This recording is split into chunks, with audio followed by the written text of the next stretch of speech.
Perkenalkan, saya Prajoatama Putri, Wadena Rafusan Safitri. Di sini saya akan mengulas buku yang berjudul Teori dan Analisis Politik, karya Inu Kencana, tahun terbit 2022. Buku ini membahas berbagai aspek politik di Indonesia, termasuk budaya dan sejarah, konstitusi, pemilihan umum, serta konsep ideologi. Buku ini juga mengulas organisasi dan partai politik, seperti Nahdlatul Ulama, Muhammadiyah, Partai Demokrat, Gerindra, Golkar, Hanura, dan lain-lain.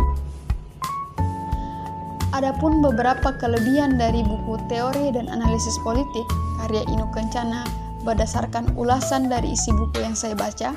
Yang pertama, pembahasannya konferensif. Buku ini membahas berbagai aspek politik secara luas, termasuk teori politik klasik dan modern, sistem pemerintahan, partai politik, dan ideologi besar seperti komunisme, liberalisme, dan kapitalisme. Kemudian, konteks lokal yang kuat. Menyajikan kajian politik dengan fokus pada konteks Indonesia, termasuk pembahasan organisasi seperti NU, Muhammadiyah, dan partai politik utama di Indonesia. Ketiga, cocok untuk mahasiswa dan akademisi.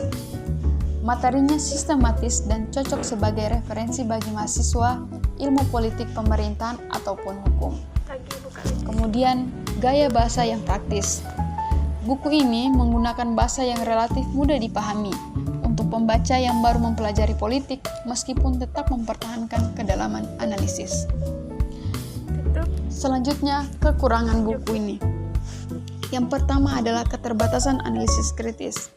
Saya sebagai pembaca menilai analisis dalam buku ini cenderung deskriptif dan kurang mendalam dalam mengkritisi fenomena politik yang kompleks.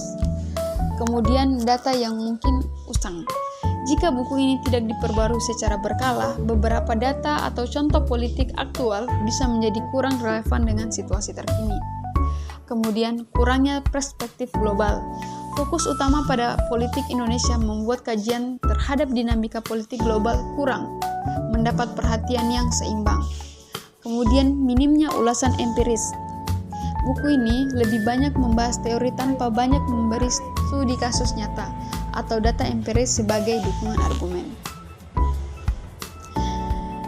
Jika bagi yang tertarik untuk membaca buku ini tersedia di beberapa perpustakaan di Indonesia, salah satunya di Perpustakaan Fakultas Politik Pemerintahan di IPDN Jatinangor.